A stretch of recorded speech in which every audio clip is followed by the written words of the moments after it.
Hey guys, and welcome on into today's video where we're going to be talking about this NFC North matchup between the Minnesota Vikings and the Detroit Lions and where we think the better betting value is going to be on that over-under right now. Coming into this one, the total set at about 44.5 to 45 points. If you guys are interested in getting all of our NFL plays for today's action, you can access those over at stumpthespread.com, linked down in the video description, and be sure to click that subscribe button on our YouTube channel. So, heading into this one, really excited to see how this one shakes out. Both these teams have actually been playing some pretty solid ball over the past month or so.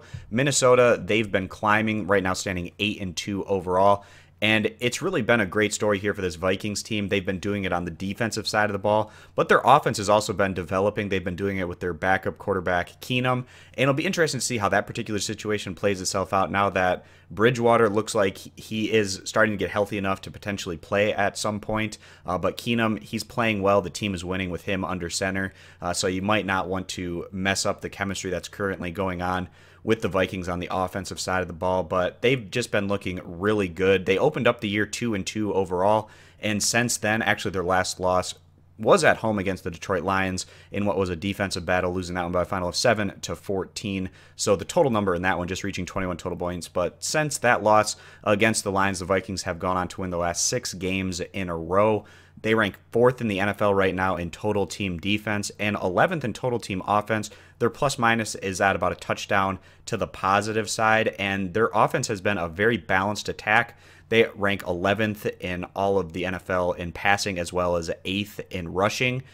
No more Adrian Peterson here, and it doesn't seem like the Vikings care all that much. They've been going by a running back by committee approach, and it's been working very well for them, ranking in the top 10 in the NFL in rushing right now. And if the Vikings have their way and are able to play their style of ball, this is likely to be a lower scoring matchup. We saw Minnesota kind of impose their type of action in their last outing at home against the LA Rams. They completely shut down that Rams offensive unit as they went on to win that one behind their home crowd by a final of 24-7. The Vikings, they have also played in their fair share of higher scoring games during this winning streak that they've been on, but when they've been able to dictate action, more specifically on their home field, they've generally gone to the underside. Now, going to the home team today, the Detroit Lions, right now they're 6-4 overall. They're standing in second place right now in the NFC North. They do currently hold that tiebreaker advantage given the fact that they're 1-0 against the Vikings this year, but still 2 games back in the standings. A win here would really help close that gap for the Lions. Obviously, with the Vikings would fall down to 8-3 overall, the Lions would improve to 7-4, so just be 1 game back. And then if they were able to even things up down the stretch, they would get that advantage of winning the division with the tiebreaker, but not going to be easy by any means today here. Going against a Vikings team that should be very motivated, have revenge on their mind, knowing the fact that they let that one slip away in their first game against the Lions this year. In their last outing in Detroit, they were able to come through on the road against the Bears, picking up the win by a final of 27-24. The Lions have gone on to win their last 3 contests in a row. They've all been pretty high scoring, not a surprise for a Lions team that likes to lean on their offense, and their defense is more opportunistic at times, but the Lions, they know they have the best starting quarterback in this division right now with Aaron Rodgers not playing for the Packers. Matthew Stafford's having himself another strong year. He's thrown for over 2,700 yards, 19 touchdowns.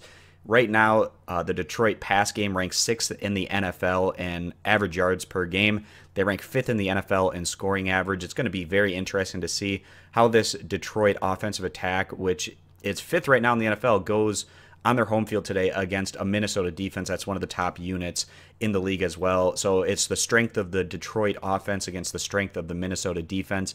And basically whoever wins that particular matchup today is probably going to go on to win this game. But the Lions, they're not terrible by any means on the defensive side of the ball. 19th in the league in total team defense, and their plus-minus is about +4. So just slightly worse than what Minnesota has been able to do. But coming into this one, we feel like this is going to be more of a defensive battle like we saw in the first matchup between these two teams, that 14-7 final that the Lions were able to win with the total just reaching 21 points. It's an earlier kickoff time for the Thanksgiving situation at 12:30. Could take these guys a little bit of time to rev up their engines and get going. We expect this one to be played somewhere in the teens, maybe low 20s. The Victor maybe getting in that low 20s range. I'd be very surprised if this was as high scoring as some of these recent Detroit games that we've seen when they've gone against teams like the Bears, the Packers, and the Browns, who don't have the same type of defense that Minnesota is bringing to the table today. So again, guys, going to be siding with the under, with the total currently at about 44.5 to 45 points as today's NFL pick video play. And again, if you're interested in getting all of our NFL plays, you can access those over at stumpthespread.com, linked down in the video description. And be sure to click that subscribe button on our YouTube channel. Thanks for stopping on in, and we hope to see you guys in future videos. Bye.